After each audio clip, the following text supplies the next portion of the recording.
Why is this parasite here? Get the hell out. The words hit me like a slap across the face. I stood frozen in the doorway of my own beach house, my weekend bag still hanging from my shoulder, staring at my brother-in-law. His face was twisted with contempt, his finger pointing at me like I was some unwanted intruder. Behind him, I could see his parents, his two brothers, and what looked like extended family sprawled across my furniture, drinking from my glasses, their shoes kicked off on my white carpet. My name is Claire, and I'm 32 years old. I work as a marine biologist in Charleston, South Carolina, where I've spent the last decade building a career I'm proud of. The beach house where I was currently being screamed at wasn't just any property. It was mine. I'd bought it 3 years ago with money I'd saved and invested carefully, a reward for years of grueling work and sacrifice. It sat right on the coast near Myrtle Beach, a 2-hour drive from Charleston, and it was my sanctuary. But looking at my brother-in-law's furious face, you'd think I was the one trespassing. "Excuse me?" I managed to say, my voice steady despite the rage building in my chest. "You heard me," he snapped. His name was Kevin, and he'd been married to my older sister Jennifer for 5 years. "We're having a family gathering here. Nobody invited you."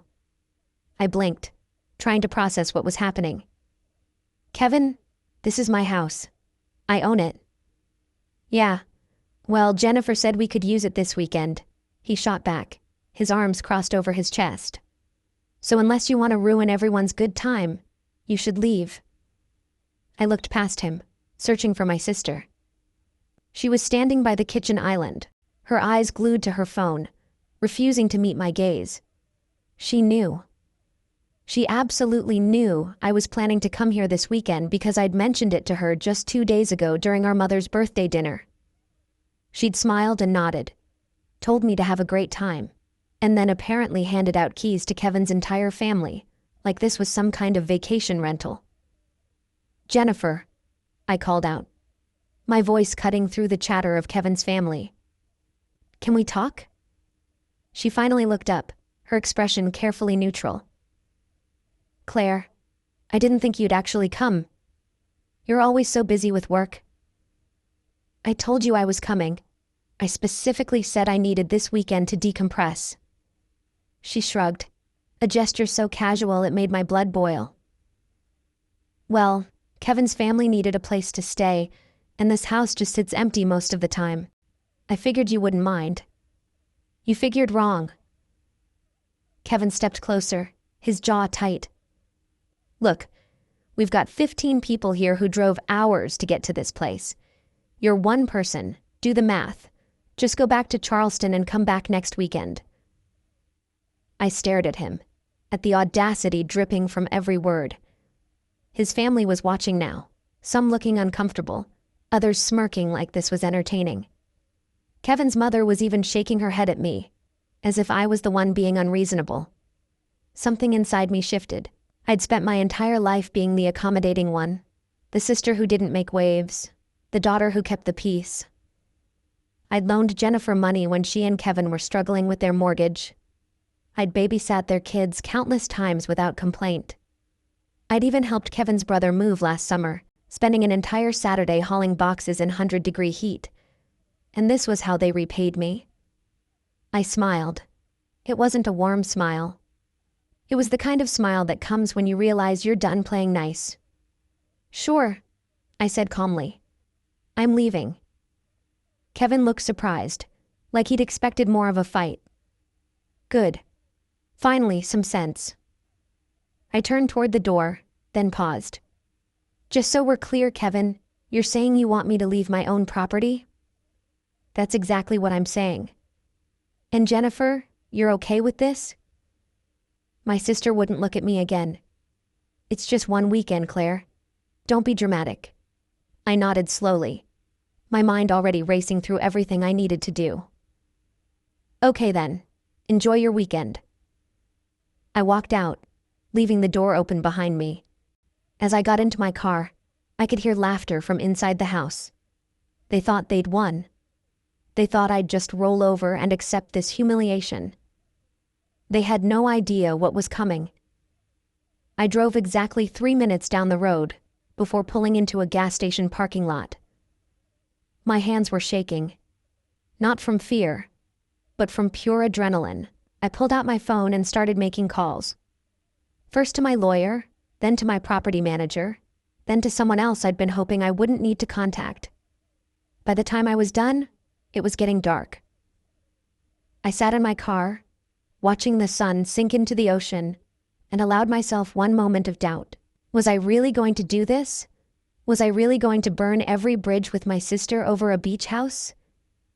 Then I remembered Kevin's face, the contempt in his voice, the way Jennifer had just stood there and let him humiliate me. Yes, I was absolutely going to do this, and they would regret ever treating me like I didn't matter. Growing up, Jennifer and I had been close, or at least I'd thought we were. She was 3 years older, the firstborn daughter who could do no wrong in our parents' eyes. I was the quiet one, the bookish kid who spent more time studying marine life than going to parties.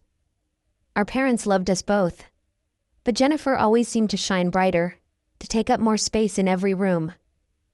I didn't resent it. Not really. I'd carved out my own path, and I was proud of what I'd accomplished. After getting my doctorate in marine biology, I'd landed a position at the South Carolina Aquarium, where I focused on sea turtle conservation. The work was meaningful, the pay was decent, and I'd managed to save enough to buy the beach house outright when a foreclosure opportunity came up 3 years ago. The house had needed work. Lots of it. I'd spent every weekend for 6 months renovating it, painting walls, replacing fixtures, and turning it from a neglected property into something beautiful. Jennifer had visited exactly once during that time, looked around for 10 minutes, and said it was cute. That was it. No offer to help. No recognition of the effort I'd put in. Still, I'd given her a spare key. She was my sister. I'd trusted her. That trust had clearly been misplaced. I checked into a hotel about 20 miles from the beach house, a mid-range chain that was clean and quiet. After settling into the room, I ordered takeout and spread out all my documentation on the bed. Property deed, insurance papers. A copy of the access agreement I'd stupidly signed when Jennifer asked if she could borrow the house, just for emergencies. I'd been too generous, too trusting. My phone buzzed. It was a text from Jennifer. "Why are you being so difficult? It's just one weekend. Kevin's family thinks you're crazy." I stared at the message, my jaw clenching. She had the audacity to make me the villain in this situation. She'd given away access to my property without asking, let her husband scream at me in my own home, and now I was the difficult one? I typed back, "We'll talk about this later." Her response was immediate. "Don't be such a drama queen." I turned off my phone. The next morning, I drove back to Charleston to meet with my lawyer. His name was Gregory, and we'd worked together when I bought the house. He was a calm, methodical man in his 50s, who listened without interrupting as I explained the situation. "So they're currently occupying your property without your permission," he said, taking notes. "Yes. My sister has a key, but I never gave her permission to let other people stay there, especially not for an entire weekend." "And your brother-in-law verbally ordered you to leave?" "In front of at least 15 witnesses." Gregory leaned back in his chair, his expression thoughtful. "You have several options here. The nuclear option would be to call the police and have them all removed for trespassing. But given that your sister has a key and presumably implied permission to be there, that might get complicated." "What's the other option?" He smiled slightly. "We make them very, very uncomfortable." I leaned forward. "I'm listening." Over the next hour, Gregory laid out a plan that was both elegant and devastating. It would take some coordination, some quick action, and a willingness to follow through completely. When he finished explaining, he looked at me seriously. "Are you sure you want to do this? Once you start down this path, there's no going back." Your relationship with your sister might be permanently damaged. I thought about Jennifer's face, the way she'd refused to defend me, the way she'd shrugged off my feelings like they meant nothing. I thought about Kevin's sneer, his assumption that he could treat me however he wanted, because I'd always been too polite to fight back. I'm sure. Then let's get started. By noon, things were in motion. I'd made the necessary calls, signed the necessary documents, and set everything up exactly as Gregory had instructed. The beauty of it was that everything was perfectly legal, perfectly within my rights as the property owner. I wasn't doing anything wrong. I was simply enforcing my property rights in a way that Kevin and Jennifer hadn't anticipated. I drove to a coffee shop near the beach, ordered a large iced coffee, and waited. Gregory had told me it would take a few hours for everything to fall into place.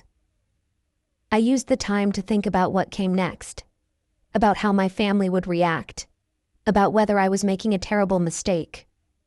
My phone, which I'd turned back on, started buzzing with messages. My mother, my father, Jennifer, even Kevin. They were all demanding to know what I was doing, why I was being so unreasonable, why I couldn't just let them have this one weekend. Nobody asked if I was okay. Nobody apologized for what had happened. They just wanted me to back down, to be the accommodating Claire they'd always known. That Claire was gone. At 3 p.m, my phone rang. It was Gregory. "It's done," he said simply. "Everything?" "Everything. They should be getting the news right about now." I thanked him and hung up. Then I sat in my car and waited for the explosion I knew was coming. It took exactly 12 minutes. Jennifer's call came first, her voice shrill with panic. "Claire, what the hell did you do? The power just went out. And the water. There's no water." I kept my voice calm. "What are you talking about?" "Don't play dumb. The utilities are off. Kevin tried to call the power company, and they said the account holder requested a temporary service suspension." "Well, I am the account holder," I said reasonably. "And I did request that. Since I'm not using the property this weekend, I saw no reason to keep paying for utilities that unauthorized guests are using." The silence on the other end was deafening. Then, "You can't do this. We have 15 people here. Kevin's parents are elderly. You're going to leave them without power or water?" "I'm not leaving them anywhere. They're welcome to leave my property anytime they'd like. In fact, that's what Kevin told me to do yesterday, wasn't it? Get the hell out. Well, now they can follow their own advice." "This is insane. Mom and Dad are going to hear about this." "Good. Make sure to tell them how you gave away access to my property without asking, and how Kevin screamed at me to leave my own house. I'm sure they'll be very interested in that part of the story." Jennifer made a strangled sound and hung up. I sat there, feeling a strange mix of emotions. Part of me felt guilty. Felt like I'd gone too far. But a larger part of me felt something I hadn't felt in a long time. Powerful. I'd spent so many years being the one who compromised, who bent to keep everyone else happy. For once, I was the one calling the shots. Kevin called next. His voice was pure rage. "You spiteful witch. Do you know what you've done? My mother has a heart condition. She needs to be in a cool environment. Then perhaps you should take her somewhere that has air conditioning. Maybe a hotel. I hear there are several nice ones nearby. This is your fault. You're putting people's health at risk because you're having some kind of tantrum." "No, Kevin. You put people's health at risk when you decided to occupy my property without permission and without ensuring you had proper access to utilities. That's on you, not me. Jennifer's going to fix this. She's calling the power company right now. She can call whoever she wants. The utilities are in my name. The house is in my name. And only I can authorize reconnection. And I won't be doing that as long as you're there. We'll sue you for this." "For what? Exercising my rights as a property owner? Good luck with that. But while we're discussing legal matters, you should know that I've filed a formal trespass notice with the county sheriff. You have until 6 this evening to vacate the property. After that, anyone remaining will be removed by law enforcement." He started to sputter, but I hung up. My parents called together, on speakerphone. I could hear the disappointment in my mother's voice. "Claire, sweetheart, this isn't like you. Can't we all just calm down and work this out?" "There's nothing to work out, Mom. Jennifer gave away access to my property without asking. Kevin ordered me to leave my own home. I'm simply enforcing my property rights." "But it's so extreme," my father said. "Cutting off the power and water? Getting the police involved? Can't you just let them finish the weekend? Would you let strangers stay in your house without your permission?" "Jennifer isn't a stranger. She's your sister. A sister who clearly doesn't respect me or my property. She had a chance to apologize, to make this right, and instead she called me dramatic. So no, Dad, I'm not backing down." My mother's voice turned pleading. "What about family? What about keeping the peace? What about me? What about the fact that I've been nothing but generous to Jennifer and Kevin, and this is how they treat me? When does someone stand up for me?" Neither of them had an answer for that. At 5:30, I drove back to the beach house. I parked down the street where I could see the driveway but wasn't immediately visible. Cars were loading up, people carrying bags and looking distinctly unhappy. Kevin's father was red-faced and gesturing wildly while talking on his phone. Kevin himself was hauling a cooler to his truck, his expression murderous. Jennifer stood on the porch, her arms wrapped around herself, looking smaller than I'd ever seen her. Part of me wanted to feel bad for her. We'd grown up together, shared secrets, laughed until we cried. But then I remembered her face yesterday. The way she'd dismissed my feelings. The way she'd chosen Kevin's convenience over my dignity. Sometimes people showed you who they really were, and you had to believe them. At exactly 6, a sheriff's patrol car pulled into the driveway. The deputy got out, spoke briefly with Kevin, and then began ushering people out. There was no drama, no arrests, just a firm insistence that everyone needed to leave immediately. I watched as the last car pulled away, Jennifer in the passenger seat of Kevin's truck, not looking back. The deputy saw my car and walked over. "You the property owner?" "Yes, sir." "They're all gone. You'll want to check the property for any damage, maybe change the locks." "Thank you, I will." He nodded and drove away. I sat there for another 10 minutes, letting the reality sink in. I'd done it. I'd actually gone through with it. My family was furious, my sister probably hated me, and I'd burned bridges I could never rebuild.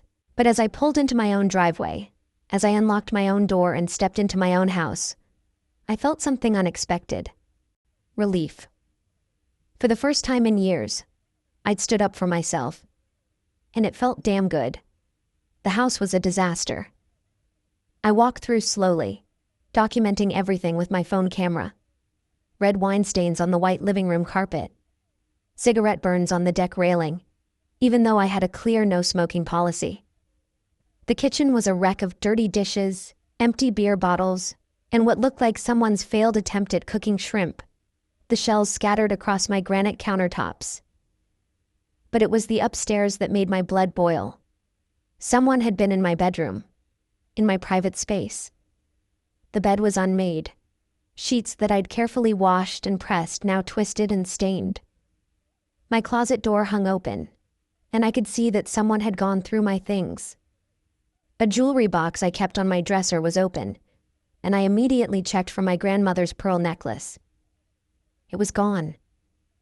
I stood there, staring at the empty velvet space where it should have been, and felt something crack inside me. That necklace was the only thing I had left from my grandmother, the woman who'd actually understood me, who'd encouraged my love of science when everyone else thought it was weird. She'd given it to me on her deathbed, pressed it into my hand and told me to stay curious, stay strong. And now it was gone. I called Jennifer immediately. She answered on the 4th ring, her voice wary. What now, Claire? My grandmother's pearl necklace is missing. Someone stole it. That's ridiculous. Nobody stole anything. It was in my jewelry box yesterday, and now it's gone. Who was in my bedroom? I don't know. Maybe you misplaced it. My laugh was bitter. Right, I misplaced a necklace that never leaves my dresser. Jennifer, I'm filing a police report. You wouldn't dare. Watch me. Either that necklace reappears by tomorrow morning or I'm pressing charges against everyone who was in this house. I have names. I have photos. I will make this as public and as ugly as necessary. She was quiet for a moment.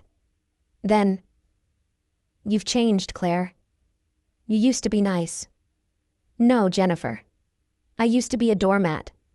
There's a difference. I hung up and immediately called the non-emergency police line. An officer arrived within the hour. A woman named Deputy Walsh, who took my statement and photographed the damage.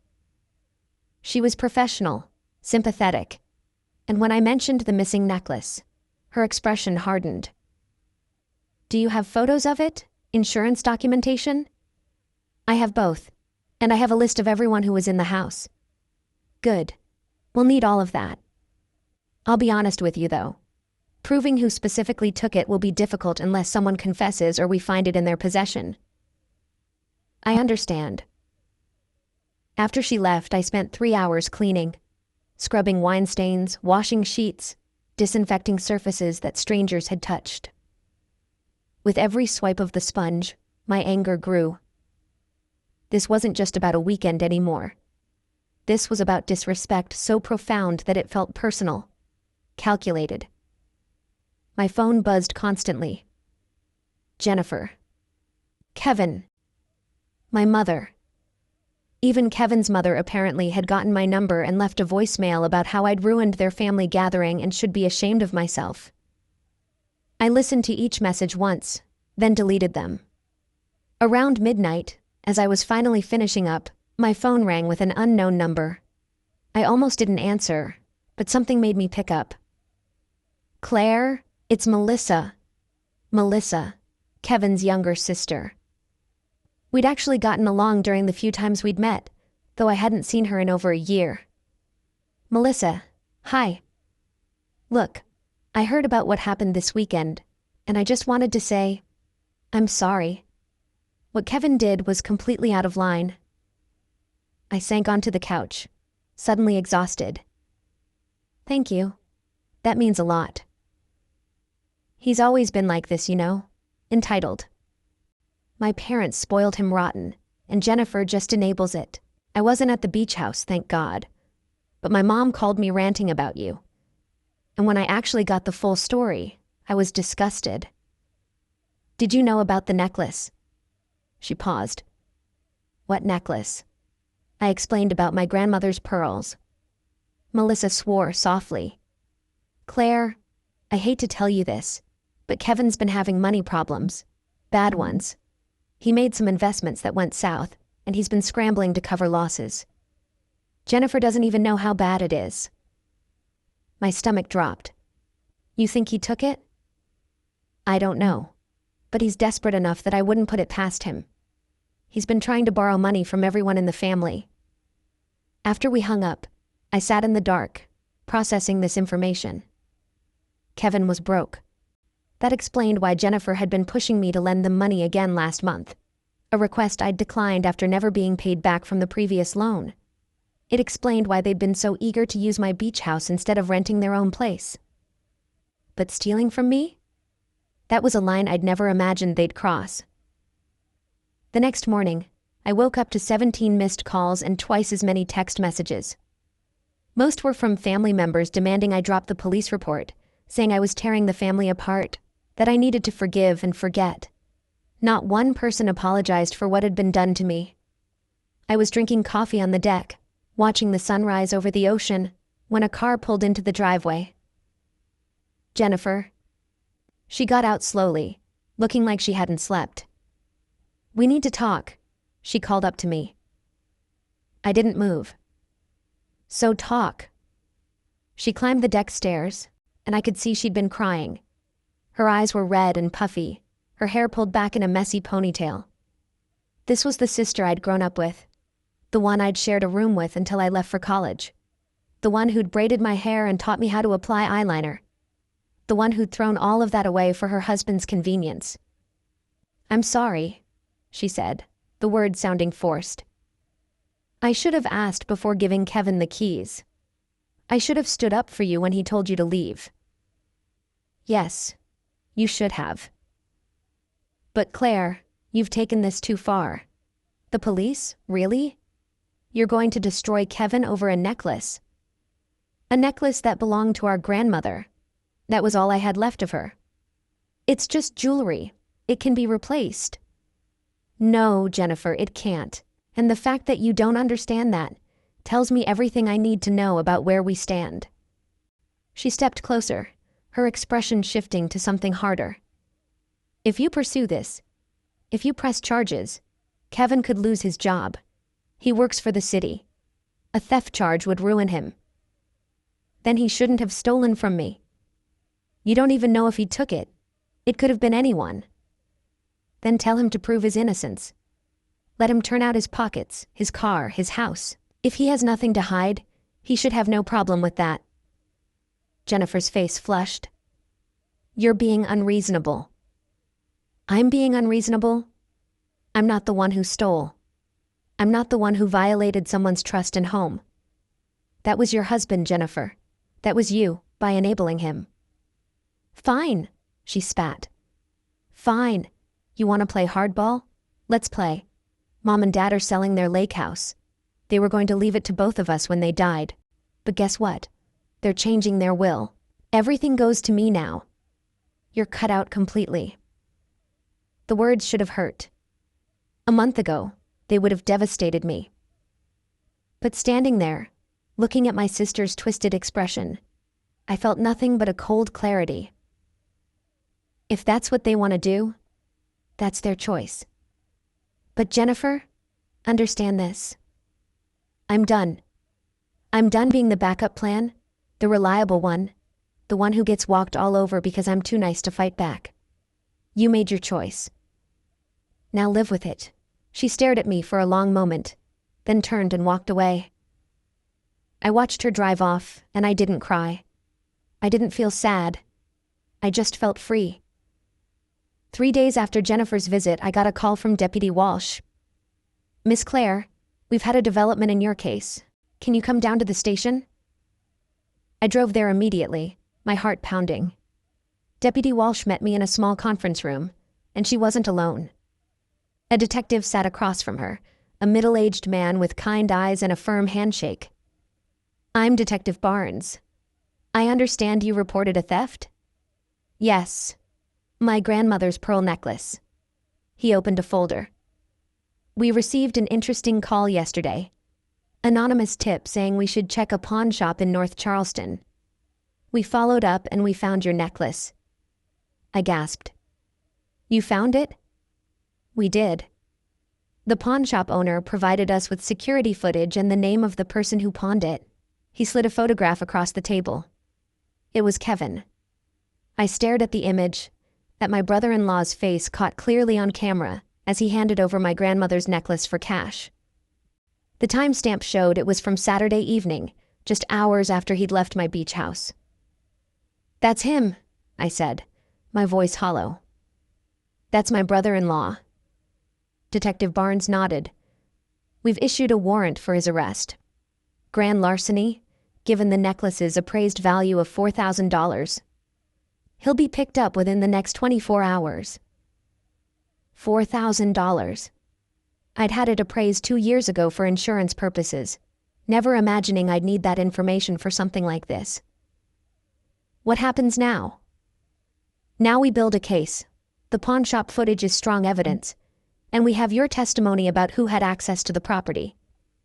If he doesn't have a solid explanation for how he came to possess your necklace, this will likely go to trial." I left the station feeling numb. This was really happening. Kevin was going to be arrested. My family was going to implode. And somehow, I'd become the villain in all of this. The one who couldn't just let things go. My phone rang before I even made it back to my car. My mother, her voice shaking. Claire, what have you done? Hello to you too, Mom. The police just called Jennifer. They're arresting Kevin. They said you pressed charges. How could you do this to your own family? I got in my car, closed the door, and took a deep breath. Mom, Kevin stole from me. He took something irreplaceable and pawned it for cash. What did you expect me to do? Let it go. Family is more important than things. Is it?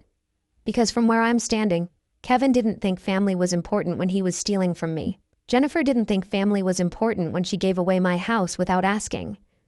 And you don't think family is important enough to even ask if I'm okay, if I'm hurt by all of this. Of course you're hurt, but you're making it worse. Kevin has 2 children. You're going to put their father in jail. No, Mom. Kevin put himself there when he decided to commit a felony. I didn't steal the necklace. He did. Claire Marie, I am your mother, and I am telling you to drop these charges right now. Something in me snapped. Or what? You'll cut me out of the will? Jennifer already told me you're doing that anyway. You'll stop talking to me? Fine. Do it. Because I'm done pretending that being family means I have to accept being treated like garbage. You're making a mistake. Maybe. But it's my mistake to make. I hung up. And this time I blocked her number. Then I blocked Jennifer's. Then Kevin's.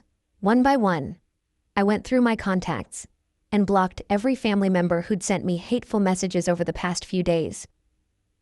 The silence that followed was deafening.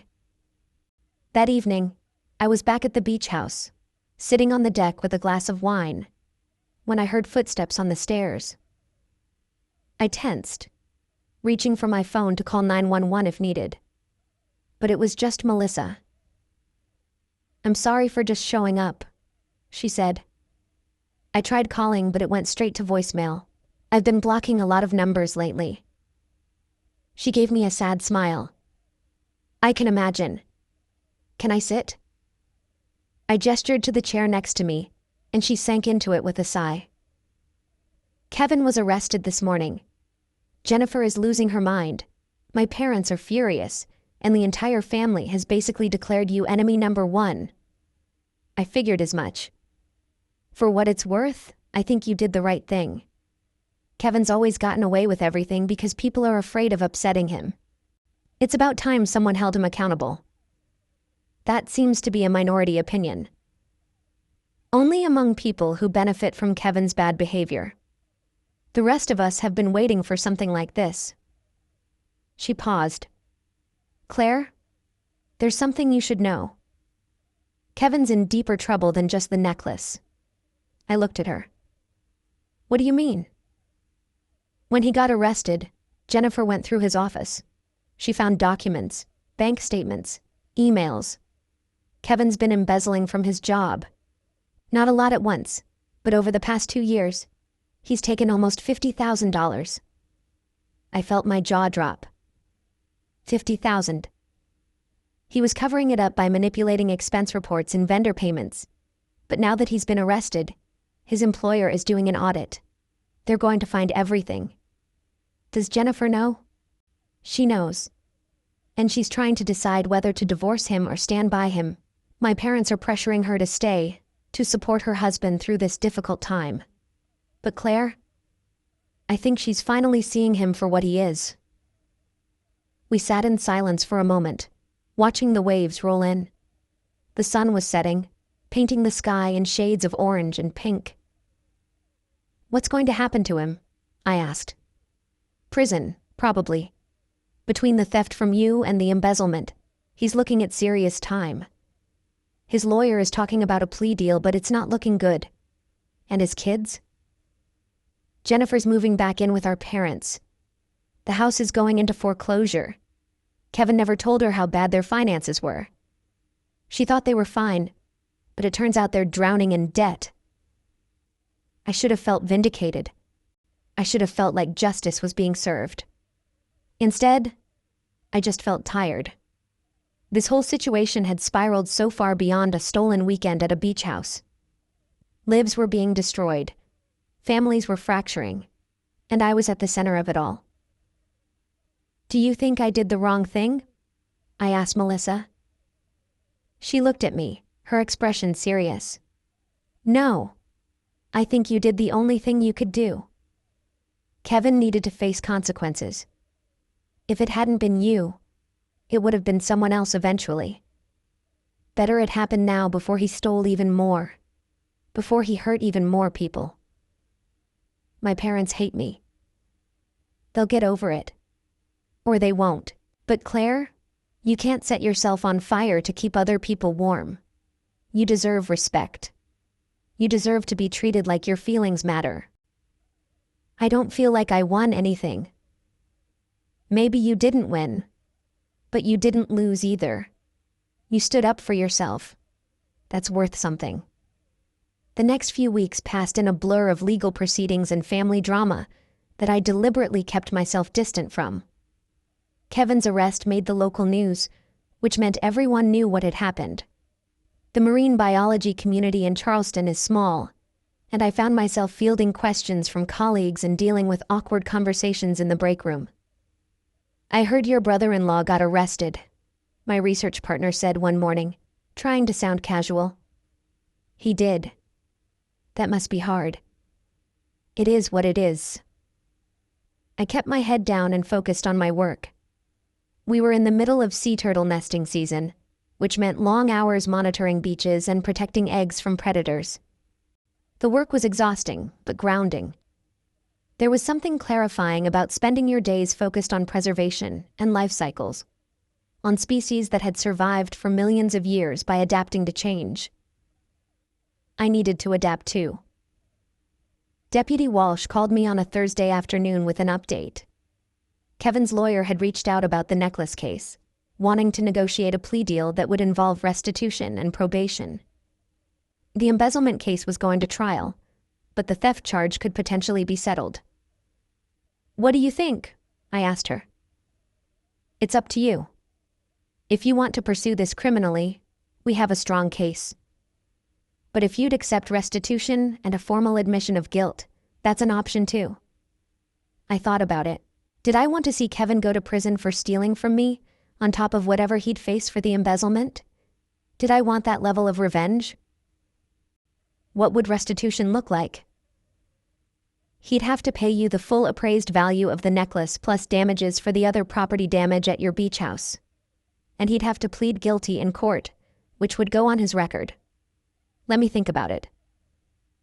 That evening, I got an unexpected visitor. Jennifer showed up at my apartment in Charleston, looking hollow. She'd lost weight, her cheekbones sharp beneath her eyes, and she seemed to have aged 5 years in the past month. "Can I come in?" she asked. I almost said no, but something about her expression, the defeat in her posture, made me step aside. She walked into my living room, sat on my couch, and immediately started crying. Not delicate tears, but the kind of sobbing that comes from somewhere deep and broken. I stood there awkwardly, not sure what to do. Finally, I sat down beside her and waited. "I'm sorry," she gasped out between sobs. "I'm so sorry, Claire. You were right about everything. About Kevin, about me, about all of it. Jennifer. No, let me say this. I was a terrible sister. I chose Kevin over you repeatedly, and I convinced myself it was okay because he was my husband, and you were always so strong, so capable. I thought you didn't need me the way he did. I did need you. I needed you to have my back. I know that now." She wiped her eyes. "Kevin's lawyer showed me everything. The embezzlement, the gambling debts, the lies. He's been lying to me for 2 years. We're losing the house. My credit is destroyed. His parents are furious at me for considering divorce. And Mom and Dad are acting like I'm the one who did something wrong by being upset." I didn't say anything. What was there to say? "The necklace," she continued. "He told me he found it at a pawn shop, that he was going to surprise you by buying it back. I actually believed him. I defended him to you. and the whole time he was the one who took it. I know. I don't expect you to forgive me. I don't even know if I deserve forgiveness. But I needed to tell you that I see it now. I see what I did, what I enabled. And I'm sorry. We sat there in silence for a long time. Finally I spoke. I forgive you. She looked at me startled. What? I forgive you. Not because what you did was okay, and not because we can just go back to how things were, but because holding on to anger is exhausting, and I'm tired. You're my sister. I love you. But loving you doesn't mean I have to accept being treated badly. Fresh tears rolled down her cheeks. What do we do now? Now. You figure out your life. You decide if you're staying with Kevin or leaving him. You rebuild. And I do the same. Can I call you sometimes? I thought about it carefully. Yes. But Jennifer, things are different now. I'm not going to be your backup bank account, or your free babysitter, or the person you only remember exists when you need something. If we're going to have a relationship, it has to be equal. I understand. And I'll do better, I promise. After she left, I called Deputy Walsh and told her I'd accept the plea deal for the necklace case. Kevin would plead guilty, pay restitution, and have it on his record. That felt like enough. The embezzlement case would proceed without my involvement, and whatever happened there was between Kevin and his employer. 2 weeks later, I stood in my beach house, which I'd had professionally deep cleaned and restored. New carpet in the living room, fresh paint on the walls, new locks on every door. I'd even installed a security system that would alert me if anyone tried to enter without authorization. The house felt clean again, mine again. I was making coffee in the kitchen when my phone rang. It was a number I didn't recognize, but something made me answer. Claire? This is Melissa. I hope it's okay that I'm calling. Of course. What's up? I wanted to let you know that Kevin took a plea deal on the embezzlement case. 2 years in minimum security, 5 years probation after that. Jennifer filed for divorce yesterday. How's she doing? Better than expected. She moved into a small apartment, got a job as a medical receptionist. Mom and Dad are barely speaking to her because she's not standing by Kevin, but honestly, I think she's better off without their input. And you? How are you doing? I'm okay. Actually, I wanted to ask you something. I'm planning a girls' weekend next month. Just me and a couple of friends, nothing fancy. Would you maybe want to come? No family drama, I promise. Just beach time and good company. I looked out at the ocean, at the waves rolling endlessly toward shore. I'd like that, I said. I'd really like that. After we hung up, I took my coffee out to the deck and sat in the morning sun. My phone buzzed with a text from my research partner, asking if I wanted to grab lunch, then another from a colleague inviting me to a conference next month. My life was moving forward. Not the life I'd planned, not the family structure I'd always assumed would be there, but something new. Something that was entirely mine. I thought about my grandmother, about what she'd told me with her dying breath. Stay curious. Stay strong. I'd done both.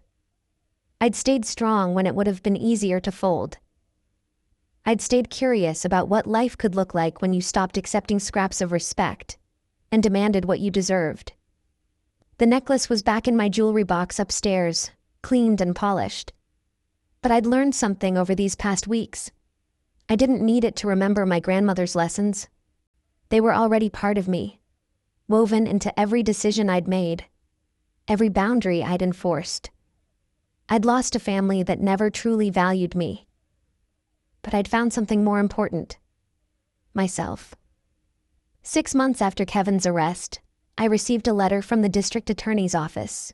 Kevin's embezzlement trial had concluded, and he'd been sentenced to 3 years in state prison, with the possibility of parole after 18 months. The restitution he owed his employer exceeded $200,000, a debt that would follow him for the rest of his life. I read the letter twice, then filed it away in a drawer I rarely opened. Life had moved on in ways I hadn't expected. The beach house had become my true sanctuary, a place where I spent almost every weekend.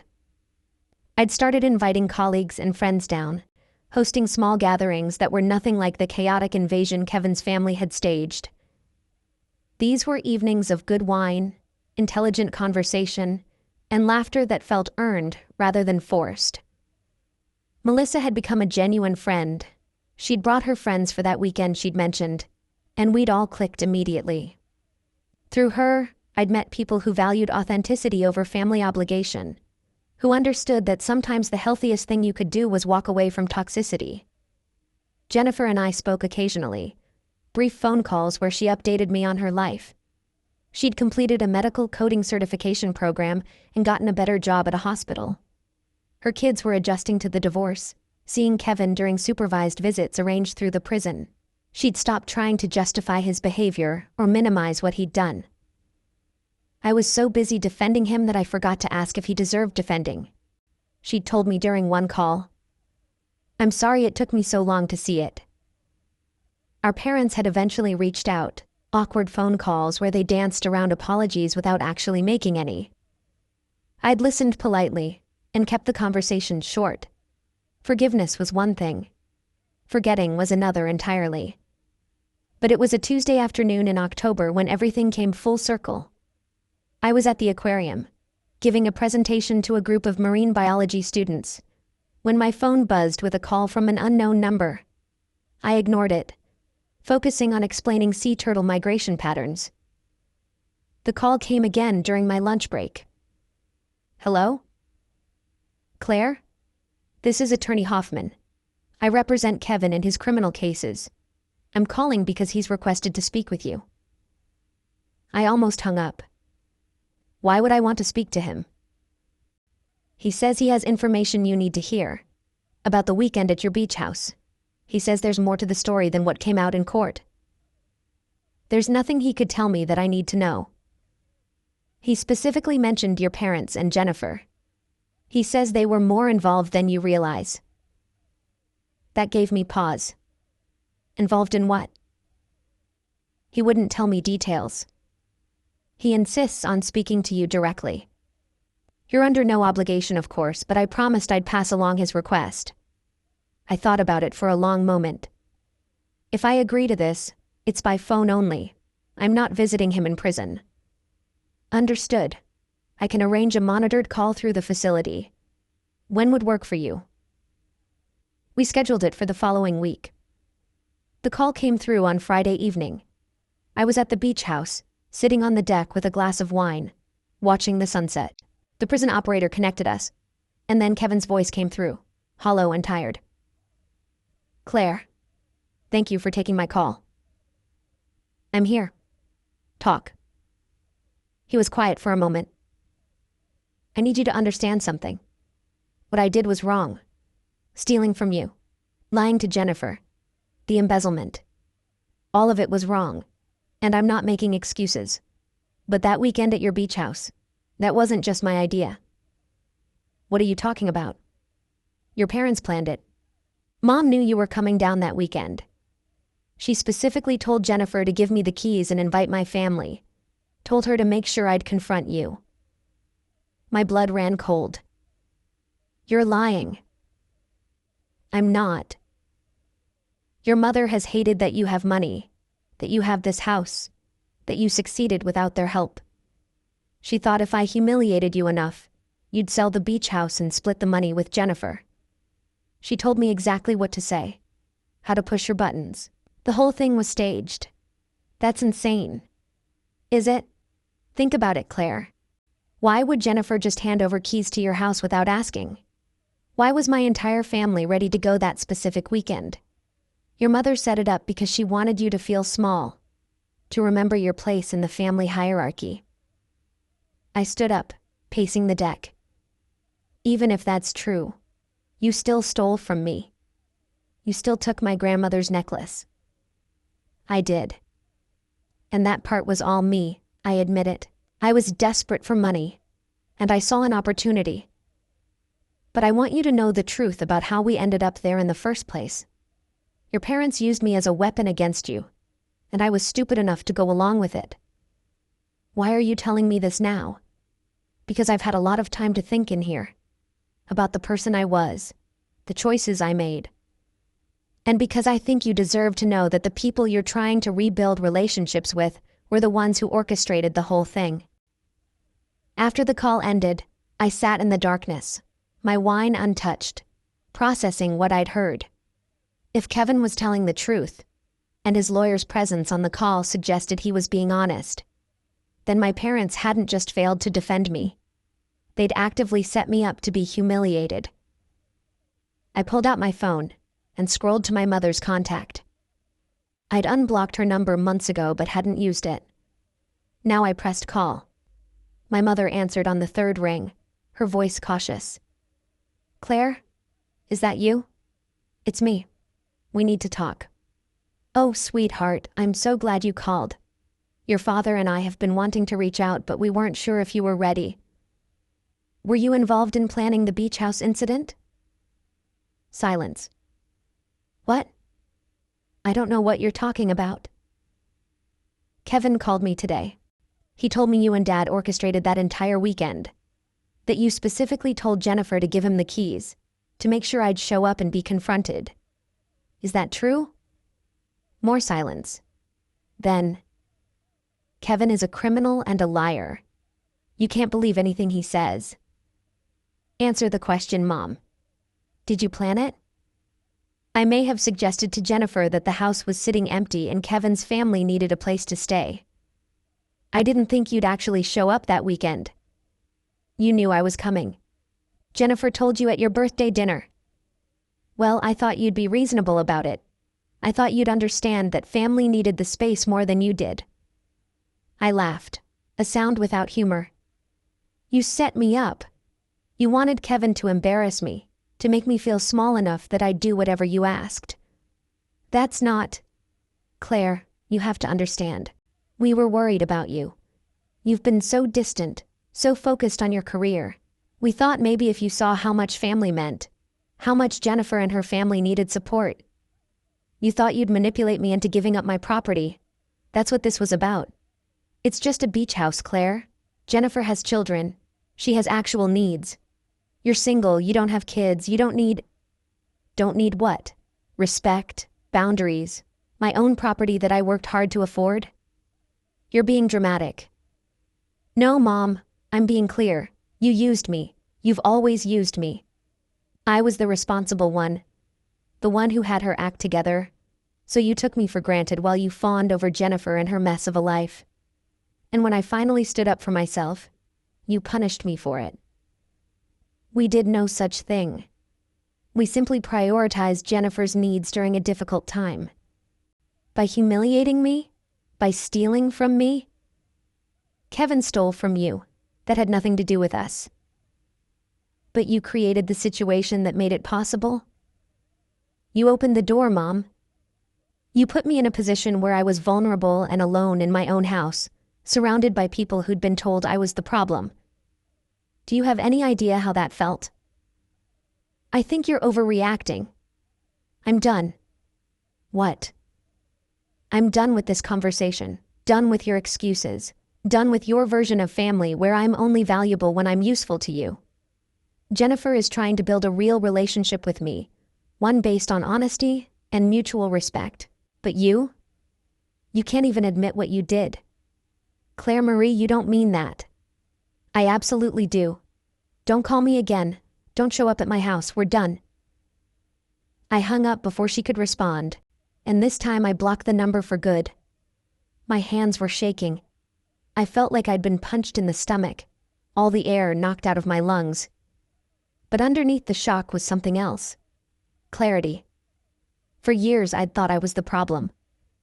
I'd internalized their criticism, their dismissal, their constant message that I needed to be more accommodating, more generous, more willing to sacrifice.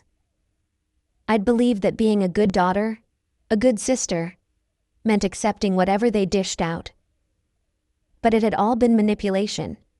They'd seen my success, my independence, and instead of being proud, they'd been threatened. They'd wanted to cut me down to size, to remind me that I wasn't really better than them, just because I had a doctorate, and a beach house, and a life I'd built on my own terms. Well, I'd reminded them instead. I'd shown them that respect wasn't negotiable, that family was a privilege, not a right, and that I was perfectly capable of walking away from people who hurt me. The next morning, I drove to Jennifer's apartment. She answered the door in yoga pants and an oversized sweatshirt, looking surprised to see me. "Claire, is everything okay? Can I come in?" We sat at her small kitchen table, and I told her everything Kevin had said. Her face went through a series of emotions: shock, denial, and finally a resigned sadness. "I suspected," she admitted quietly. "Mom pushed so hard for me to use your house that weekend. She kept saying you wouldn't mind, that you owed us after all the years of support. I knew it was wrong, but I went along with it because it was easier than arguing. She used both of us." "I know. I see that now." Jennifer looked at me with red-rimmed eyes. "I called her last night after you did. She tried to convince me you were being dramatic, but I didn't let her. I told her what she did was unforgivable, that she damaged both her daughters by playing us against each other. She cried and said I was choosing you over her. And what did you say?" "I said I was choosing honesty over manipulation." Then I hung up. We sat in silence for a moment.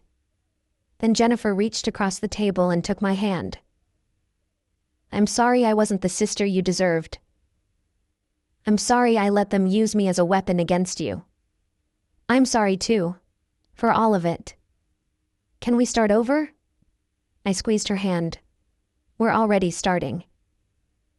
A year after that phone call with Kevin, my life looked nothing like I'd imagined it would. The beach house had become something of a hub for my extended friend group. I'd hosted Melissa's birthday party there, several research team retreats, and even a small wedding for one of my colleagues. The property that my parents had seen as something to exploit had become a symbol of the life I'd built, one based on genuine connections rather than obligatory family ties. Jennifer had thrived in ways that surprised both of us. She'd been promoted twice at the hospital, moved into a better apartment, and started dating a kind man who worked as a physical therapist. Her kids were happy, well-adjusted, and on the rare occasions I saw them, they called me Aunt Claire with genuine affection. Kevin had been released on parole after serving 16 months. I'd heard through Melissa that he was working at a warehouse, living in a halfway house, and sending Jennifer his meager child support payments on time. He'd written me a letter apologizing again, which I'd read once and then filed away. I didn't hate him anymore. I just didn't think about him at all. My parents had tried reaching out several times through relatives, always with the same message. I was being stubborn. I needed to forgive and move on. Couldn't I see I was tearing the family apart? Each time I sent back the same response through whoever had contacted me. I'd moved on just fine, and if the family was falling apart, perhaps they should examine why that was. The lake house they'd threatened to cut me out of? They'd sold it 6 months ago to cover debts I'd never known they had. Apparently, they'd been living beyond their means for years, keeping up appearances while secretly drowning. Without my financial safety net, the emergency loans I'd always provided, the gifts I'd given, they'd finally hit bottom. I felt no satisfaction in their struggles, just a quiet acknowledgement that everyone's choices had consequences, including mine. It was a Saturday in November when I got the call that changed everything.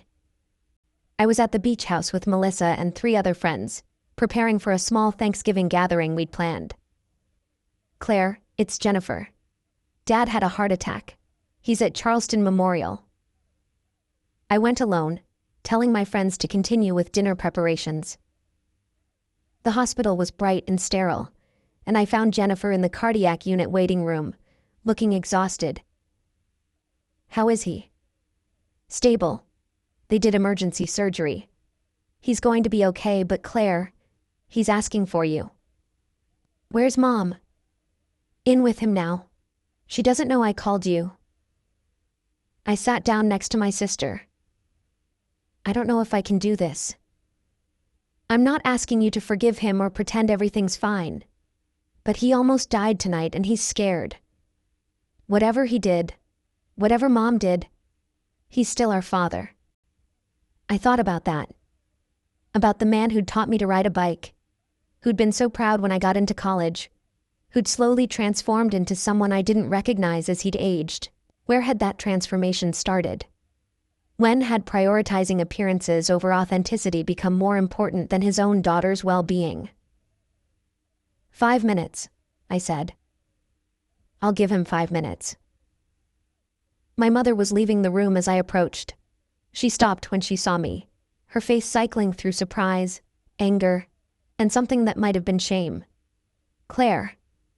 Mom, you came. Jennifer called me. We stood in the hallway. 2 women who'd once been so close and were now effectively strangers. I'm glad you're here, she said finally. He needs to see you. I walked past her without responding. My father looked small in the hospital bed, diminished by wires and monitors. His eyes opened when I entered, and something like relief crossed his face. Claire, you came. I came. I'm sorry. His voice was weak but clear. For everything. For not protecting you. For going along with your mother's schemes. For choosing comfort over doing what was right. I'm sorry. I pulled up a chair and sat down. Why did you do it? Why did you let Mom manipulate all of us? Because it was easier. Because saying no to her meant conflict. And I've always hated conflict. I told myself I was keeping the peace.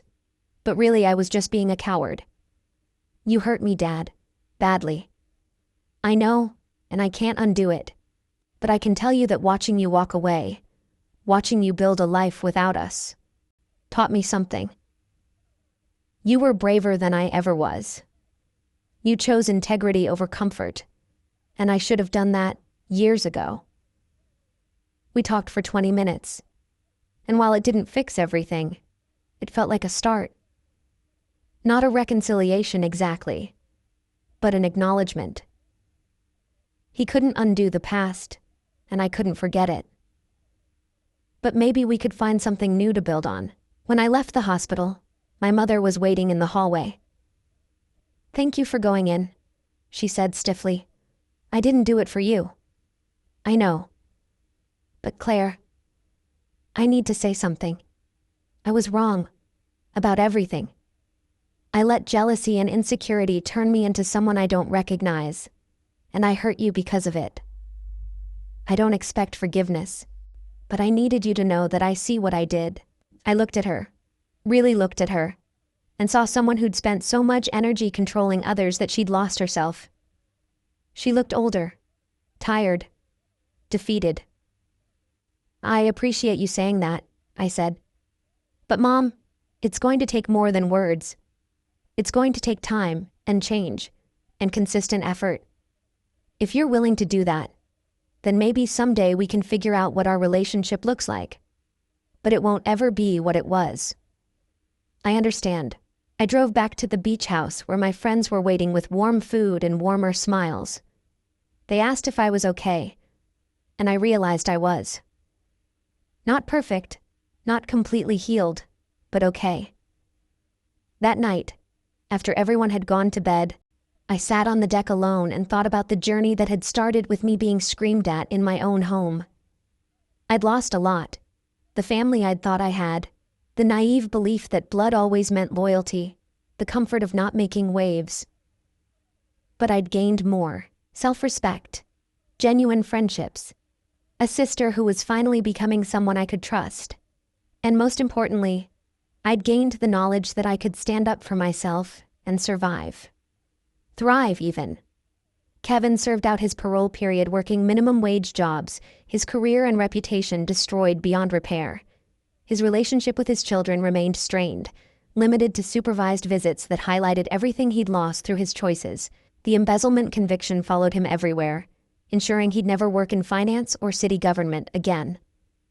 He'd sold everything of value to pay restitution, living in a dingy apartment with second-hand furniture, a permanent reminder of how far he'd fallen. My parents eventually downsized to a small condo, their retirement dreams shattered by debt and the loss of both daughters' support. They attended therapy at Jennifer's insistence, slowly beginning to understand the toxicity they'd created, though the easy relationship they'd once taken for granted was gone forever. As for me, I learned that sometimes the strongest revenge isn't about destruction. It's about building something beautiful in the ruins they tried to create. I'd set out to teach Kevin a lesson about respect and boundaries, but in the end, I'd learned the greatest lesson myself. That my worth wasn't determined by how I was treated, but by how I chose to respond. Looking back at that moment when Kevin had screamed at me to leave my own home, I could see it for what it really was. Not an ending, but a beginning. The beginning of a life where I finally put myself first,